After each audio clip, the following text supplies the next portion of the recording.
കേരള കോൺഗ്രസ് എമ്മിന്റെ നിർണായക ഉന്നതാധികാര സമിതി യോഗം ഇന്ന് തിരുവനന്തപുരത്ത് ചേരും. കെ എം മാണിക്കെതിരായ ഗൂഢാലോചനയ്ക്ക് പിന്നിൽ ആരാണെന്ന വെളിപ്പെടുത്തലും അതിന്മേലുള്ള ചർച്ചകളും യോഗത്തിൽ നടന്നേക്കും.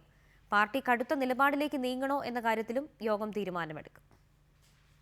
മാണിക്കെതിരായ ബാർ കോഴ വിവാദം കേരള രാഷ്ട്രീയത്തിൽ കത്തുന്നതിനിടെയാണ് കേരള കോൺഗ്രസ് എം നിർണായകമായ ഉന്നതാധികാര സമിതി ചേരുന്നത്. കെ എം മാണിയെ തകർക്കാനുള്ള നീക്കമാണ് കോഴ ആരോപണത്തിലൂടെ പുറത്തു വന്നിരിക്കുന്നതെന്നാണ് കേരള കോൺഗ്രസിന്റെ വിലയിരുത്തൽ.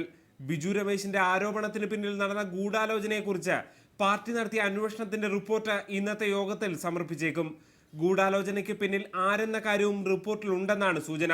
ഇത് സംബന്ധിച്ച ചർച്ചകളും ഇക്കാര്യത്തോട് പാർട്ടി സ്വീകരിക്കേണ്ട പരസ്യവും രഹസ്യവുമായ നിലപാടുകളും യോഗം തീരുമാനിക്കും.